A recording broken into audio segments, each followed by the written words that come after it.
नमस्कार। आज के वीडियो में जो हम टॉपिक डिस्कस करने वाले हैं that is very common, constipation यानी कब्ज। आजकल अगर आप बात करें तो चाहे वो सामने डिक्लेयर ना करता हो कोई बंदा, लेकिन हर दूसरे तीसरे बंदे में से एक बंदा आपको ऐसे मिल जाएगा जो कब्ज़ की प्रॉब्लम से जूझ रहा होता है। और जैसा कि हमारे बुज़ुर्गों ने बताया है कि अगर किसी को कब्ज़ है, कब्ज़ होने का मतलब ये है, कॉन्स्टिपेशन होने का मतलब ये है कि आपका पेट सही से साफ़ नहीं हो रहा है। और पेट साफ़ नहीं होगा तो that is reason for hundreds of diseases you can have due to this problem.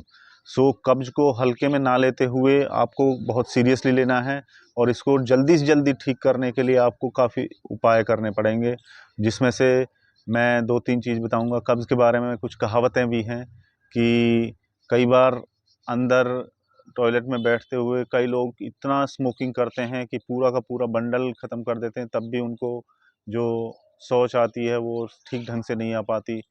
कुछ लोग चर्चा करते हैं कि कुछ लोग इतना जल्दी इसको रिलीज़ कर देते हैं कि 10 सेकंड ही लगते हैं, एकदम से रिलीज़ हो जाता है। Those are very lucky peoples. इसका जो स्टैंडर्ड टाइम है दैट इज़ 10 सेकंड में आपका बिल्कुल फ्रेश हो जाना चाहिए। और जो स्टूल का वो है वो केले की तरह होना चाहिए, ना ज़्यादा पतला होना चाहिए, ना ज़्यादा टाइट होना चाहिए। अगर केले के समान मतलब जो उसकी हार्डनेस वगैरह है और जो उसका मरम है वो अगर उसकी केले की तरह है तो that is normal, very much normal. If you are having जब बनाना टाइप ऑफ स्टूल, तो आप समझ सकते हैं कि आपका पेट बहुत ही अच्छा फंक्शन कर रहा है। इसके बारे में एक दो कहावतें और भी हैं कि कई लोग कहते हैं कि मेरा स्टूल पास नहीं होता, बट आँखें निकलने को हो जाती हैं जोर लगाते हुए। एक कविता ने तो यहाँ तक लिख डाला कि दर्द करती है निकलती क्यों नहीं, मैं क्या हुआ हूँ जो तुझे खा जाऊँगा। तो इसके पीछे काफ़ी कहानियाँ हैं, तो इसको सीरियसली लेना है। और इसके लिए करना आपको एक प्राणायाम है दैट इज़ कपालभाति। कपालभाति जो करता है हमारे जो भी इंटेस्टाइन हैं उनको बहुत ही मजबूत करता है, और जो भी हमारे एब्डोमेन के सेल्स हैं उनको एक्टिवेट करता है, ब्लड सर्कुलेशन को अच्छा करता है, और हमारी intestine, small intestine and larger intestine को मजबूत करता है।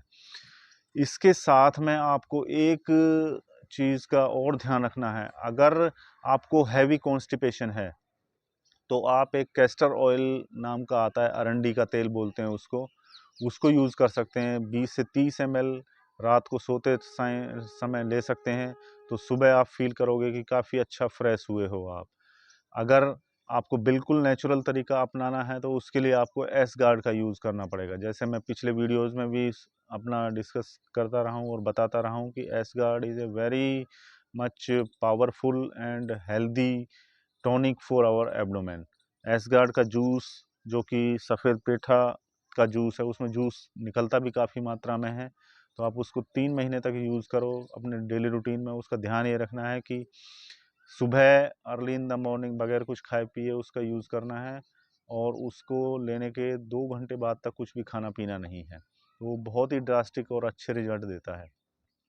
अब इसमें जो प्राणायाम की बात हुई है वो कपालभाति करना है। कपालभाति करने टाइम आपको ध्यान रखना है कि सांस को प्रेशर से निकालने पे फोकस रखना है, और सांस पे जो इनहेल करने का है उस पे फोकस नहीं करना है, वो अपने आप अंदर चला जाएगा इस तरीके से।